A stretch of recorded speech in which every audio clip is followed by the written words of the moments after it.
40 বছরে রাসূল আকরাম সাল্লাল্লাহু আলাইহি ওয়াসাল্লাম নবুয়ত পেয়েছিলেন নাকি তার আগেই পেয়েছিলেন? শেখ আহমদুল্লাহ সাহেবের মূল ভিডিওটা কি ছিল আপনারা দেখবেন।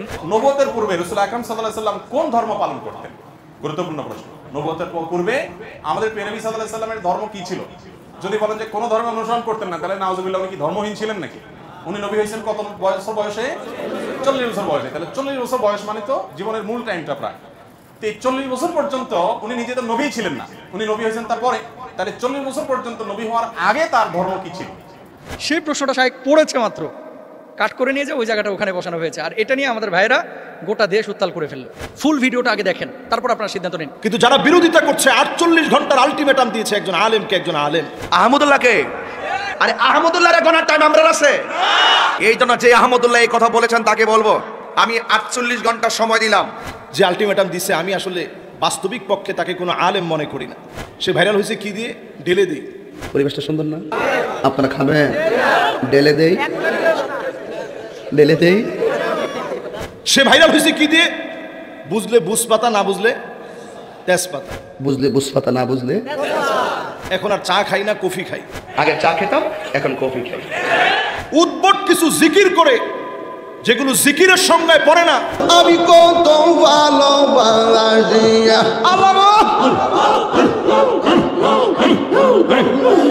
আল্লাহর সঙ্গে সরাসরি বেয়াদবি। আল্লাহর দনেরা সুলকি দিয়া গেলেন আল্লাহ গায়েব হইয়া, রাসূলের ধন খাজা পাইয়া শুইয়া আছে আজ বিরে কেউ ফিরে না খালি হাতে খাজা তোমার। মাহফিলে বসে তার স্ত্রী কল দিয়েছে, ওইখানে বসে সে কল দিয়ে বলতেছে, কল ধরে, দেখছেন কিরকম দিলাম। এই শোনো, আমি ওয়াজে আছি বুঝছো? Thank you very much. তোমার যন্ত্রণাটা কেমন দিলাম? এইরকম একজন বক্তা যদি 48 ঘন্টার আলটিমেটাম দেয়, আমি কখনো কোনো বক্তার নাম ধরে কোনো কথা কখনো বলি না, বলাটা পছন্দ করি না। আউল বাউল ফাউল যারা নাচানাচি গাওয়াগাওয়ি করে তাদের ইমেজটা কি? বর্তমান জেনারেশনের যুবকদের কাছে তাদের ইমেজটা কি? আর শায়েখ আহমদুল্লাহর ইমেজ কি? মিজানুর রহমান আজহারীর ইমেজ কি? আহমদুল্লাহরা প্রতি বছর জন্ম নেয় না। স্বাবলম্বীকরণ প্রকল্পে লাখো মানুষের পাশে তিনি দাঁড়িয়েছেন। এদেশের মানুষ যখন বন্যার্থ হয়েছে, সিলেটে তিনি ছুটে গিয়েছেন, অথচ তিনি একটা মসজিদ হাতে নিয়েছেন। আপনারা দেখবেন এক সময় দেশকে রিপ্রেজেন্ট করার মতো একটা মসজিদ হবে ইনশাআল্লাহ। পড়ি আব্দুল জাহের মাহমুদ উনি প্রশ্ন করেছেন যে মোহতারাম, আল্লাহ রাসূল সাল্লাল্লাহু আলাইহি ওয়াসাল্লাম কি 40 বছরে নবুয়ত পেয়েছিলেন নাকি তিনি আগে থেকেই নবী, এবং এই বিষয়টা নিয়ে এত আলোচনা কেন হচ্ছে? দ্বিতীয়ত, শায়েখ আহমদুল্লাহ সাহেব যে কথাটি বলেছেন সেই কথাটা আপনারা সমর্থন করেন কিনা? তৃতীয়ত, আরেকটি বিষয় উনি লিখেছেন যে এই বিষয়টা নিয়ে যে পরিমাণ আলোচনা এবং সমালোচনা হচ্ছে, সেই আলোচনা আপনারা বসে কি সমাধান করতে পারেন না? তিনটে বিষয়। আমি শেষ বিষয়টা নিয়ে আগে কথা বলবো যে আপনারা সমাধান করতে পারেন কিনা। দেখেন, কিছু কিছু বিষয় হাদিসে একাধিক বর্ণনা আছে, যেই বর্ণনাগুলো একাধিক থাকার কারণে সাহাবী রিদওয়ানুল্লাহি আনহুম আজমাইনদের জামানা থেকেই কিন্তু এই মতবিরোধগুলো চলে আসছে। যেমন আপনাকে একটা কথা বলি, নামাজের মধ্যে যে আমরা হাত বাঁধি, কেউ নাভির নিচে, নাভির ওপরে, কেউ বুকের ওপরে হাত বাঁধি, প্রত্যেকটা কিন্তু হাদিসের মধ্যে আছে। প্রত্যেকটা কিন্তু হাদিসের মধ্যে আছে। এখন আপনি যদি বলেন যে বুকের উপরে হাত বাঁধা এটাই বিশুদ্ধ আর সব কিছু বাকি হাদিসগুলো এগুলো নিষিদ্ধ বা এগুলো মানা যাবে না, তাহলে আপনি এখানে জুলুম করলেন, এটা উচিত না। কিছু বিষয় একাধিক বর্ণনা দুইভাবে এসেছে। তো সাহাবী রিদওয়ানুল্লাহি আনহুম আজমাইনদের মধ্যে ইখতিলাফ ছিল, তাবেঈনদের মধ্যে ছিল, পরবর্তী স্কলারদের মধ্যে ছিল, সালফে সালেহিনদের মধ্যে ছিল, বর্তমান সময়েও আছে। এটা থাকবে কিয়ামত পর্যন্ত। সেক্ষেত্রে আপনার আমার ভূমিকা কী হবে? আপনার আমার ভূমিকা হচ্ছে একাধিক বর্ণনা যখন থাকবে তখন আপনার যেটা ভালো লাগে আপনি মেনে নেবেন, তবে অবশ্যই ইসলামিক স্কলার একজনকে ফলো করবেন যে তার রায়টা কী। সেটা হানাফি মাযহাবের হতে পারে, শাফি মাযহাবের হতে পারে, মালিকি মাযহাবের হতে পারে, তার রায়টা কী। 2 নম্বর বিষয়, 40 বছরে রাসূল আকরাম সাল্লাল্লাহু আলাইহি ওয়াসাল্লাম নবুয়ত পেয়েছিলেন নাকি তার আগেই পেয়েছিলেন, এই কথাটা মূলত শায়েখ আহমদুল্লাহ সাহেবের যে মূল ভিডিওটা, সম্ভবত উনি এই যে চাঁদনি চক বা এই যে নিউ মার্কেটের ওখানে যেই একটা মাহফিল হয় কোন মসজিদে যেন, ওখানে সওয়াল জবাবের মধ্যে যে ভিডিওটা, মূল ভিডিওটা দেখেন। আমাদের কাছে কোনো শ্রোতা যখন প্রশ্ন করে, এই যে আজকে যে প্রশ্ন উত্তর দিচ্ছি, শ্রোতারা যখন প্রশ্ন করে আমরা কিন্তু প্রথমেই প্রশ্নটা আপনাদের সামনে পড়ে নেই। ইভেন এই যে আব্দুল জাহের মাহমুদ যে প্রশ্নটি করেছে, এই প্রশ্নটাও কিন্তু আমি পড়লাম। কোরআনুল কারীমে আল্লাহ কি বলছে একটা উদাহরণ দিয়ে আরো ক্লিয়ার হবেন। লা তাকরাবুস সালাহ, নামাজের ধারে কাছেও যায় না। এখন আপনি আগেও নিলেন না, পিছেও নিলেন না। লা তাকরাবুস সালাহ আল্লাহ বলছে নামাজের ধারে কাছে যায় না, আপনি নিয়ে এসে এটা মুস্তাফিজ হুজুর বললো নামাজের ধারে কাছেও যায় না। এখন কখন? আল্লাহ তো এটা পরে বলে দিয়েছে, ওয়া আনতুম সুকারা, যখন নেশাগ্রস্ত অবস্থায় থাকো। মদ খায়া পবিত্র না হয়ে সাথে সাথে নামাজে দাঁড়ায়ও না। নাপাক অবস্থায় দাঁড়ায় না। এখন আপনি কাট করে ওখানটা নিয়ে যে বসায় দিলেন। সুযোগ সন্ধানী যারা আছে সোশ্যাল মাধ্যমে, আমার লেকচার বলেন, আহমদুল্লাহ সাহেবের লেকচার বলেন, আব্দুল্লাহ সাহেবের লেকচার বলেন, XYZ যে কোনো স্কলারের লেকচার কেটে কেটে অনেকভাবে কিন্তু উপস্থাপন করা যায়। একটা পজিটিভ বিষয়কে কিন্তু নেগেটিভলি উপস্থাপন করা যায়। আর যে ভদ্রলোক এই কথাগুলো নিয়ে আজকে আলোচনা করতেছে, শাইখ আহমদুল্লাহ সাহেবের মূল ভিডিওটা কী ছিল আপনারা দেখবেন, এখন ইউটিউবে আছে। প্রশ্নটা শাইখ এভাবে পড়ছেন যে এক ভাই প্রশ্ন করেছেন, রাসূল আকরাম সাল্লাল্লাহু আলাইহি ওয়াসাল্লাম তো 40 বছরের নবুয়ত পেয়েছেন, এর আগে তিনি নবী ছিলেন না, তাহলে এই 40 বছর আগে তিনি কোন ধর্ম অনুসরণ করতেন? তাহলে কি আল্লাহ রাসূল কোনো ধর্মের অনুসরণ করতেন না, নাকি অনুসরণ করতেন? অনুসরণ করলে কার ধর্ম অনুসরণ করেছেন? আমরা জানি যে ইব্রাহিম আলাইহিস সালাতু ওয়াস সালামের দিন ধর্ম আল্লাহ রাসূল সাল্লাল্লাহু আলাইহি ওয়াসাল্লাম অনুসরণ করেছেন। তাহলে শায়েখকে প্রশ্ন করা হয়েছে, সেই প্রশ্নটা শায়েখ ওখানে উপস্থাপন করেছেন যে আল্লাহ রাসূল 40 বছর তো নবুয়ত পান নাই। প্রশ্নটা এভাবে করাছে, সেই প্রশ্নটা শায়েখ পড়েছে মাত্র, কাট করে নিয়ে যে ওই জায়গাটা ওখানে বসানো হয়েছে। আর এটা নিয়ে আমাদের ভাইয়েরা গোটা দেশ উত্তাল করে ফেললো। জ্ঞানী মানুষের একটা বিষয় কি জানেন, যে সবসময় তর্কে জড়ায় না, ঝগড়া বিবাদে জড়ায় না। কারণ যেই গাছে যত ফল বেশি সেই গাছটা তত নত বেশি। এই যে আম বড় বড় দেখবেন গাছের উপরে ধরে আছে, যত বেশি আম গাছটা তত নত। এত কথা শাইখ আহমদুল্লাহ সাহেবকে নিয়ে বাংলাদেশে হলো, আমি তো দালাল হয়ে গেছি। মানুষ বলতেছে, কতজন তো আমাকে নিয়ে কত কথা বলতেছে। এতদিন আমাকে নিয়ে কেউ সমালোচনা পৃথকভাবে করেছে, কিন্তু আওয়ামভাবে একটা দুইটা না একাধিক ভিডিওতে আমাকে সমালোচনা করেছে। যে ভাই আমার নিয়ে গালমন্দ করেছে, সমালোচনা করেছে, আমি তার জন্য দোয়া করি, আল্লাহ তাকে হেদায়েত দান করুক, আল্লাহ তাকে মাফ করে দেয়। তার ব্যাপারে আমার কোনো আক্রোশ নাই, বিদ্বেষ নাই। কিন্তু শাইখ আহমদুল্লাহ বাংলাদেশের একটা অ্যাসেট। আহমদুল্লাহরা প্রতি বছর জন্ম নেয় না। আমি মুস্তাফিজ না থাকলে দেশের জাতির দিনের অতটা ক্ষতি হবে না। একজন শাইখ আহমদুল্লাহ না থাকলে এ দেশের, এ জাতির, এ দিনের অনেক বড় ক্ষতি হবে, অনেক বড় ক্ষতি হবে, অনেক বড় ক্ষতি হবে। সুতরাং শাইখ আহমদুল্লাহ সাহেবকে নিয়ে এই কথাগুলো যারা বলতেছে, মূলত শাইখ আহমদুল্লাহ ব্যক্তি আহমদুল্লাহ টার্গেট না, মূলত তার প্রতিষ্ঠান টার্গেট। কারণ মানুষজন যাতে করে এই প্রতিষ্ঠানটার উপরে প্রশাসনিক নজরদারি নিয়ে এসে প্রতিষ্ঠানটাকে বন্ধ করতে পারে। কারণ কি, মানুষের ভিতরে একটা গ্রহণযোগ্যতা তৈরি হয়েছে। আপনি বিদেশে যান, আউল বাউল ফাউল যারা নাচানাচি গাওয়াগাওয়ি করে, তাদের ইমেজটা কি? বর্তমান জেনারেশনের যুবকদের কাছে তাদের ইমেজটা কি? আর শাইখ আহমদুল্লাহর ইমেজ কি? মিজানুর রহমান আজহারীর ইমেজ কি? আমি যে কথাটি বলতে চাচ্ছি, ফুল ভিডিওটা আগে দেখেন, তারপর আপনারা সিদ্ধান্ত নিন। এবার আসেন দলিল।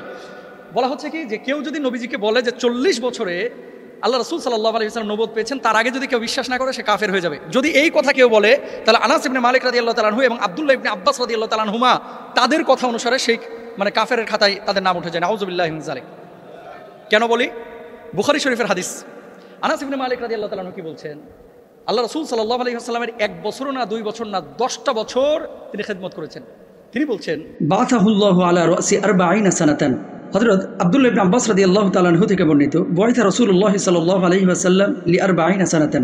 আল্লাহ রাসূল সাল্লাল্লাহু আলাইহি ওয়াসাল্লামের উপরে আল্লাহ তাআলা নবুয়ত দিয়েছেন 40 বছরে। আনাস ইবনে মালিক রাদিয়াল্লাহু তাআলা আনহু তিনি বলছেন 40 বছরে নবুয়ত দেওয়া হয়েছে। তাহলে যারা বলতেছে যে 40 বছরে আল্লাহ নবীকে নবুয়ত দেওয়া হয়েছে, তাহলে সেই কথা অনুসারে আনাস ইবনে মালিক রাদিয়াল্লাহু তাআলা আনহুর উপরে সেই অপবাদ যায়। নাউযুবিল্লাহ। আব্দুল্লাহ ইবনে আব্বাস রাদিয়াল্লাহু তাআলা আনহু তিনি বলছেন, নবীজি বলছেন, ইন্নী লা আরিফু হাজরান বিমাক্কাতা কানা ইউসাল্লিমু আলা ক্বাবলা আই উবাস। আল্লাহ রাসূল সাল্লাল্লাহু আলাইহি ওয়াসাল্লামের উপরে 40 বছরের নবুয়ত এসেছে। আল্লাহ রাসূল সাল্লাল্লাহু আলাইহি ওয়াসাল্লাম আরেকটা হাদিসের মধ্যে কি বলছেন দেখেন। আল্লাহ রাসূল সাল্লাল্লাহু আলাইহি ওয়াসাল্লাম বলছেন যে আমি একটা পাথরকে চিনতাম, জানতাম যে পাথরটা আমাকে ক্বাবলা আই ইউসাল্লিমা, আমাকে সালাম প্রদান করতো, আন উবাসা নবুওয়া, আমি নবুয়ত পাওয়ার আগেই এই পাথরটা আমাকে সালাম করতো। তো নবুয়ত পাওয়ার আগে পাথর আমাকে সালাম করতো। আল্লাহ রাসূল সাল্লাল্লাহু আলাইহি ওয়াসাল্লাম নিজে বলেছেন। তো নবীজি যে বললেন যে আমি নবুয়ত পাওয়ার আগে পাথর আমাকে সালাম করতো, তাহলে নবুয়ত আল্লাহ রাসূল সাল্লাল্লাহু আলাইহি ওয়াসাল্লাম একটা নির্দিষ্ট সময় পেয়েছেন। এখন আরেকটা হাদিস যেটা দিয়ে সব ভাইরা দলিল পেশ করে, নবীজি সাল্লাল্লাহু আলাইহি ওয়াসাল্লামের নবুয়তের ব্যাপারে জিজ্ঞেস করা হয়েছিল যে আপনি কখন থেকে নবী? তিনি জবাব দিয়েছেন, কুনতু নাবিয়ান ওয়া আদামু বাইনাল মাই ওয়াত তিন। অন্য বর্ণনায় আছে কুনতু নাবিয়ান ওয়া আদামু বাইনার রূহি ওয়াল জাসাদ।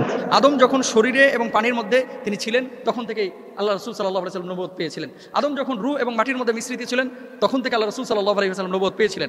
এরকম কিন্তু একাধিক বর্ণনা আছে। হাদিসটা কি? হাদিসটা রাসূল আকরাম সাল্লাল্লাহু আলাইহি ওয়াসাল্লামের বিশুদ্ধ হাদিস, যে যখন আদমকে সৃষ্টি করা হয় নাই তখন থেকেই তিনি নবুয়ত পেয়েছিলেন।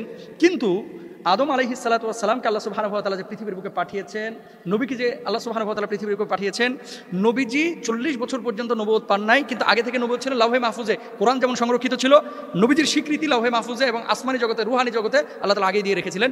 সেই স্বীকৃতির সনদ, স্বীকৃতির চূড়ান্ত বাস্তবায়ন আল্লাহ তাআলা 40 বছরে করেছেন। তাহলে কি সেই হাদিসটাও ঠিক, এই হাদিসগুলোও ঠিক। 40 বছরে নবীজি নবুয়ত পেয়েছেন, এটা তো সিরাতের ম্যাক্সিমাম কিতাবের মধ্যে আছে, ম্যাক্সিমাম কিতাবের মধ্যে আছে। আমরা তো অস্বীকার করতেছি না সেই বিষয়টা, কিন্তু নবুয়ত 40 বছরে পেয়েছে, এটাকে কেউ যদি অস্বীকার করে কাফের হয়ে যাবে, ফাসেক হয়ে যাবে, এই বিষয়টাতে আমরা একমত না, এটা অশুদ্ধ বিষয়। সুতরাং রাসূল আকরাম সাল্লাল্লাহু আলাইহি ওয়াসাল্লামের হাদিস একাধিক থাকতে পারে। আমাদের আকীদা হচ্ছে নবীজি 40 বছরে নবুয়ত পেয়েছেন এবং নবীজির নবুয়তের সিদ্ধান্ত স্বীকৃতি আল্লাহ সুবহানাহু ওয়া তাআলা আগেই দিয়ে দিয়েছেন, কিন্তু এটা নিয়ে বাড়াবাড়ি, ছাড়াছাড়ি, মারামারি আর মূলত যদি উদ্দেশ্য হয়ে থাকে শাইখ আহমদুল্লাহকে দমন করা, এই উদ্দেশ্যটা আসলে সফল হবে না। আল্লাহ তাআলা চক্রান্তকারীদের চক্রান্তকে নস্যাৎ করুক, সবাই বলেন আমিন। আল্লাহ সুবহানাহু ওয়া তাআলা আমাদেরকে বুঝার তৌফিক দান করুন। আপনারা অনেকেই দেখছেন সোশ্যাল মিডিয়াতে এখন টক অফ দ্য কান্ট্রি হচ্ছে নবী করিম সাল্লাল্লাহু আলাইহি ওয়াসাল্লাম নবুয়ত লাভ করেছেন 40 বছরে। এই নবুয়তের আগের জীবন এবং 40 বছরের পরের জীবন শাইখ আহমদুল্লাহ হাফিজাহুল্লাহ আমাদের একেবারে বন্ধু মানুষ, কাছের মানুষ, একসাথে চলা মানুষ।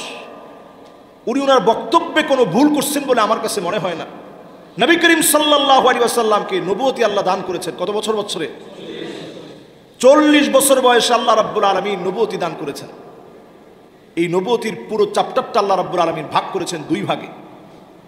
একটা হচ্ছে হাকিকাতান আর একটা হচ্ছে হুকমান।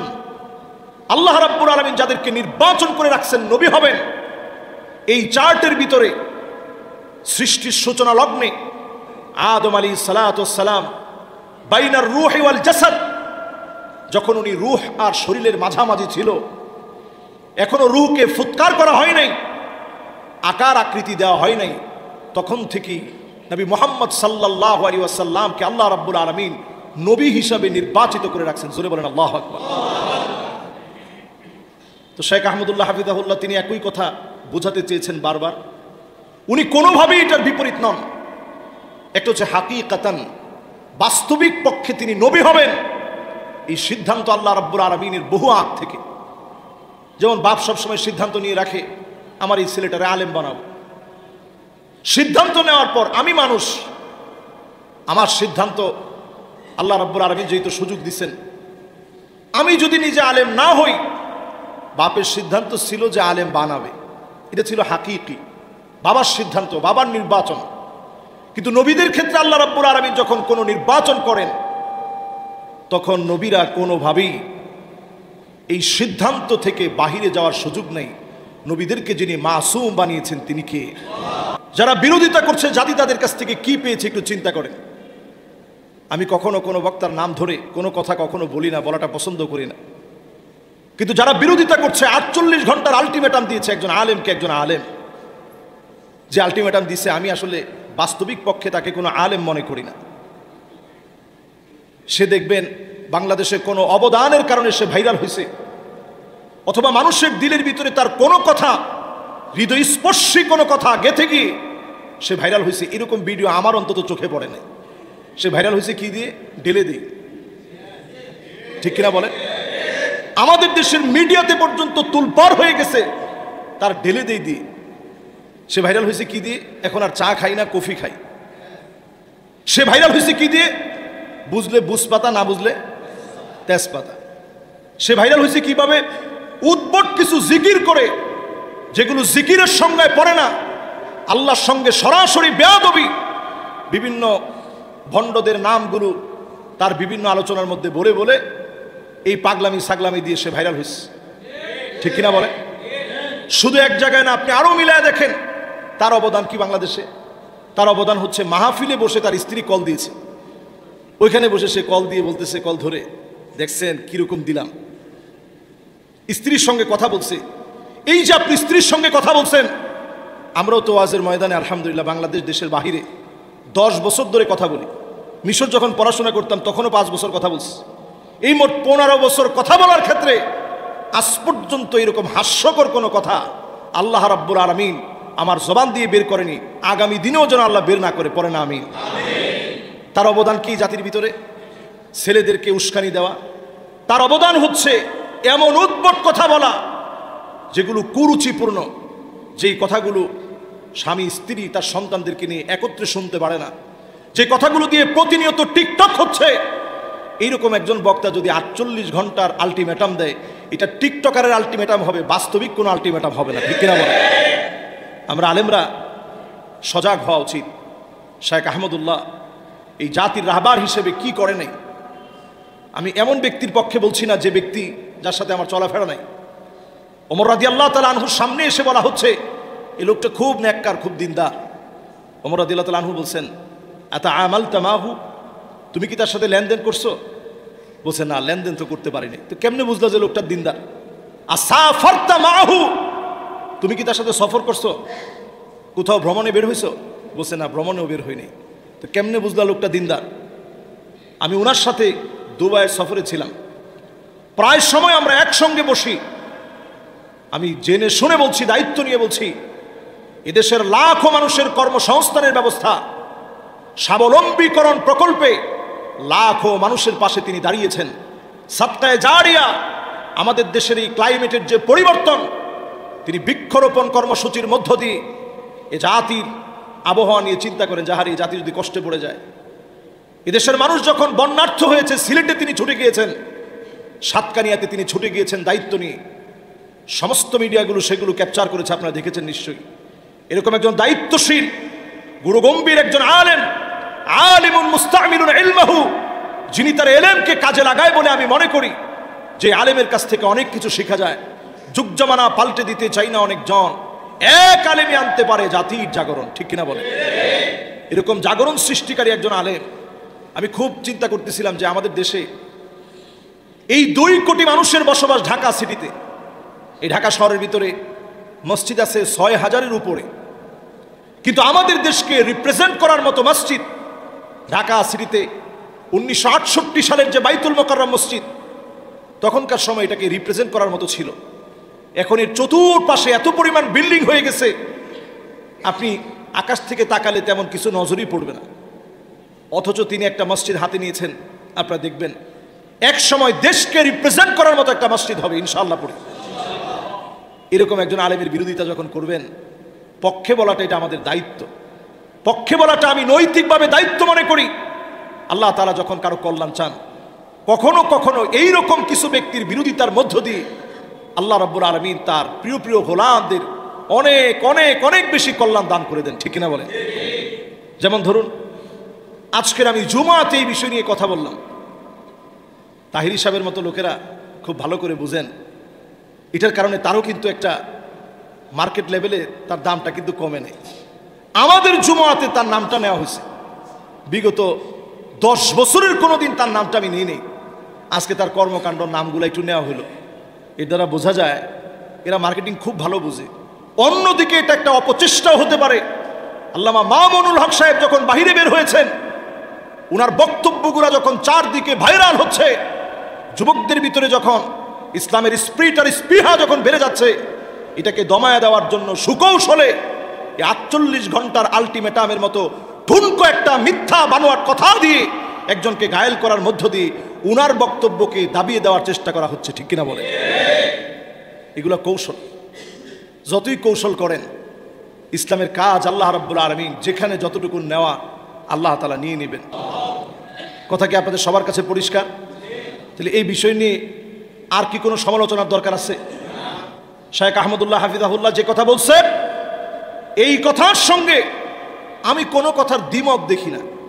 তিনি তো এরকম বলেন নাই, নবীজির জীবনের 40 বছরের পরের গুলা তোমরা আলোচনা করো, আগের সব তোমরা বাদ দিয়ে দাও। আগের সেই নবীজির 40 বছরের আগের কোনো ইতিহাস বলা দরকার নেই, সেগুলো চর্চা করা দরকার নেই, সেগুলো আমলে আনা দরকার নেই, এমন কোনো একটা কথা তিনি বলেন নাই। তিনি যা বলছেন, ইবনে আব্বাস রাদিয়াল্লাহু তাআলা আনহুর হাদিস তা বলছে, নবী সাল্লাল্লাহু আলাইহি সাল্লাম নিজেও হাদিসের মধ্যে তা বলছেন। সব জায়গায় প্রমাণিত সত্য। 40 বছর আল্লাহ ওহী নাজিল করছেন, 13 বছর তিনি মক্কায় কাটালেন, 10 বছর তিনি মদিনায় কাটালেন, 63 বছরের জিন্দেগি পার করলেন, নবুয়তের পুরো দায়িত্ব পালন করলেন। উম্মতের জন্য শ্রেষ্ঠ নিদর্শন কোরআন আর সুন্নাহ তিনি রেখে গেলেন। পড়েন আল্লাহু আকবার। আমাদের কাজ কি? এই কোরআন আর সুন্নাহ নিয়ে থাকা। আল্লাহ যেন আমাদেরকে তৌফিক দান করেন। পড়েন আমিন। নবুয়তের পূর্বে রাসূল আকরাম সাল্লাল্লাহু আলাইহি সাল্লাম কোন ধর্ম পালন করতেন? গুরুত্বপূর্ণ প্রশ্ন। নবুয়তের পূর্বে আমাদের প্রিয় নবী সাল্লাল্লাহু আলাইহি সাল্লামের ধর্ম কি ছিল? যদি বলেন যে কোন ধর্ম অনুসরণ করতেন না, তাহলে নাউজুবিল্লাহ, উনি কি ধর্মহীন ছিলেন নাকি? উনি নবী হয়েছেন কত বছর বয়সে? 40 বছর বয়সে। তাহলে 40 বছর বয়স মানে তো জীবনের মূল টাইমটা প্রায়। তো এই 40 বছর পর্যন্ত উনি নিজে তো নবী ছিলেন না, উনি নবী হয়েছেন তারপরে। তাহলে 40 বছর পর্যন্ত নবী হওয়ার আগে তার ধর্ম কি ছিল? এর উত্তর হলো যে আম্মা জান আয়েশা রাদিয়াল্লাহু তাআলা আনহা বর্ণিত হাদিস, যেটি বুখারীতে আসছে, মুসলিমে আসছে, তিনি বলেছেন যে কান নবী সাল্লাল্লাহু আলাইহি সাল্লাম ইয়াখলু বিগারি হিরা ইয়াতাহান্নাফ ফি। নবী সাল্লাল্লাহু আলাইহি সাল্লাম নবী হওয়ার আগে হেরা গুহায় গিয়ে ইবাদত বন্দেগী করতেন। ইয়াতাহান্নাফ এর তরজমা ইবনে হাজার আসকালানি মানুষ অনেকে বলেছেন ইয়াতাহান্নাফ, অর্থাৎ ইব্রাহিম আলাইহিস সালামের যে দ্বীন হানিফ ছিল, ওই দ্বীন হানিফের উপরে তিনি অটল থাকতেন, অবিচল থাকতেন। সমাজের বিভিন্ন অপরাধ এগুলোর যে আপনার কি বলে এটাকে, এগুলোর যে ছোঁয়া, এগুলোর যে আঁচ, এগুলো নবীজি সাল্লাল্লাহু আলাইহি সাল্লামের গায়ে তিনি লাগাতে দিতেন না, বরং তিনি হেরা গুহায় গিয়ে আল্লাহর ইবাদত বন্দেগী করতেন। ইব্রাহিম আলাইহিস সালামের যে মিল্লাত ছিল, মিল্লাতে ইব্রাহিমী যেটাকে বলা হয়, এই মিল্লাতে ইব্রাহিমের উপরে নবী করিম সাল্লাল্লাহু আলাইহি সাল্লাম ছিলেন। তাহলে তার নবুয়তের আগের যে সময়টা, এই সময়টাতে তার যে দ্বীন ছিল, এটা ছিল দ্বীন ইব্রাহিম। কোন দিন ছিল? তার বাবা পূর্বপুরুষ ইব্রাহিম আলাইহিস সালামের দ্বীন এবং মিল্লাতের উপরে ছিলেন, এবং সেই মিল্লাত, সেই আকীদা এবং সেই মানের উপরে থেকে তিনি গারে হেরায় গিয়ে আল্লাহ তাআলার জিকির, আল্লাহর স্মরণ, দোয়া করতেন। নবী করিম সাল্লাল্লাহু আলাইহি সাল্লাম মক্কায় জন্ম হয়েছে তার, মক্কায় বড় হয়েছেন, 40টা বছর নবী হওয়ার আগ পর্যন্ত এখানে কাটিয়ে দিয়েছেন। আল্লাহ রাব্বুল আলামিনের নবী হওয়ার একটা প্রমাণ এটাও যে 40 বছর একটা সমাজে একটা অন্যায় এবং শিরকের সমুদ্রের মধ্যে ছিলেন, কিন্তু শিরকের এক ফোঁটা পানি, কাদা, ময়লা, নোংরা কোনো কিছু তার শরীরকে, তার ব্যক্তিত্বকে, তার আমলকে, তার বিশ্বাসকে এক মুহূর্তের জন্য স্পর্শ। এটা সম্ভব শুধুমাত্র তার বেলাতে, যাকে রক্ষা করেছেন স্বয়ং আল্লাহ। তার নবী মুহাম্মদ সাল্লাল্লাহু আলাইহি সাল্লাম মক্কায় সবাই যখন মূর্তি পূজা করে, সবাই যখন শিরক করে, সবাই যখন শিরকের ভিতরে নিমজ্জিত, সবাই যখন বিভিন্ন জাহিলি যুগের কর্মকাণ্ডে নিমজ্জিত, গোটা সমাজ একদিকে যাবে, একটা মানুষ স্রোতের বিপরীতে একা একা টিকে থাকবে, কেউ তাকে ওয়াজ নসিহত করে কনভিন্স করছে, এরকম না। এটা হতে পারে শুধুমাত্র কিসের মাধ্যমে? আল্লাহ তাআলার হেফাজতে। তো নবী হওয়ার আগে তিনি মক্কার মানুষদের এই শিরকপূর্ণ যে দ্বীন, এটার অনুসারী ছিলেন। তিনি ছিলেন ইব্রাহিম আলাইহিস সালামের মিল্লাতের কি ইমাম আল্লামা আলুসি রাহমাহুল্লাহ সহ বিশ্ববিখ্যাত মুফাসসির, মুহাক্কিক, উলামায়ে কেরাম এই কথাই বলেছেন যে তার আগের যে জীবন সে অ্যানালাইসিস করলে দেখা যায় যে তিনি দ্বীনে হানিফ করেছিলেন। তিনি যদি নিজে নবী হওয়ার আগে এক মুহূর্তের জন্য অন্যদের দেখা দেখি বাচ্চা কালেও যদি অন্তত শিরকের কাজ করতেন, নাউজুবিল্লাহ, তাহলে শিরকের বিরুদ্ধে তিনি যখন তাওহীদের দাওয়াত দিয়েছেন, মক্কার মানুষ বলতো যে তুমি নিজেই তো একসময় করতা, ঠিক না ঠিক? কিন্তু অমুসলিমদের রচিত কোনো নবীজির জীবনী গ্রন্থেও এরকম তথ্য পাবেন না যে মক্কার কোনো মানুষের বুকের পাটায় বল ছিল যে নবীজিকে বলবে যে তুমি নিজেও করেছো। কারণ তিনি শিশুকাল থেকে সবাই শিরকে নিমজ্জিত থাকলেও বা বেশিরভাগ মানুষ নিমজ্জিত থাকলেও তিনি কিন্তু আল্লাহর অশেষ অনুগ্রহে সেফ ছিলেন, নিরাপদে ছিলেন। তার আপন দাদা, তিনি মক্কার কুরাইশদের নেতা ছিলেন, যারা মূর্তি পূজা করতো তাদের লিড দিতেন, কিন্তু আল্লাহ তাআলা নবী সাল্লাল্লাহু আলাইহি সাল্লামকে হেফাজতে নিজের আপন চাচা আবু তালেব, তিনি নবী করিম সাল্লাল্লাহু আলাইহি সাল্লামের অনেক প্রিয় ছিলেন। নবীজি সাল্লাল্লাহু আলাইহি সাল্লাম তার স্নেহের ভ্রাতুষ্পুত্র ছিলেন, কিন্তু তারপরও চাচা বা দাদার আদর্শকে বা চাচার বন্ধুরা, বাবার বন্ধুরা বা অন্য যারা আছেন, মক্কার মুশরিক যারা ছিলেন, সবাই তো ধরেন উনি যখন ছোট সবাই তো ছিলেন মুরব্বী, তাদের ভুল কিছু তিনি গ্রহণ করতেন। এটাই তার একটা বিশেষ আপনার মুজিজা বলতে পারেন, অলৌকিকত্ব বলতে পারেন, যে আল্লাহ তাআলা তাকে হেফাজতে রেখেছেন। আছে না অনেক সময় ভাই, মানুষ এক সময় বড় আলেম হয়ে যায়, বড় ভালো মানুষ হয়ে যায়, কিন্তু তার পেছনে ইতিহাসে দেখা যায় একটু লিকেজ টিকেজ থাকে না? মানুষটা ভালো, কিন্তু এককালে হয়তো এই কাজটা করছে, এই কথাটা বলছে, সে নিজেও এটার জন্য লজ্জিত, এখন কিন্তু বলে ফেলছে, তখন বুঝে নেই। যারা নবী হন, শুধু আমাদের নবী না, যারা নবী হন, সমস্ত নবী রাসূলদেরকে আল্লাহ তাআলা এইভাবে শিশুকাল থেকে, মায়ের গর্ভ থেকে, দুনিয়াতে আসার পর থেকে নিয়ে তাদেরকে আল্লাহ তাআলা গোটা সমাজের আগুনের আঁচ থেকে আল্লাহ তাআলা বিশেষভাবে সেভ রেখেছে। এই জন্যই তারা নবী এবং রাসূল হয়েছে। আল্লাহ তাআলা তাদের প্রতি রহমতের বাড়ি ধারা বর্ষণ করুন।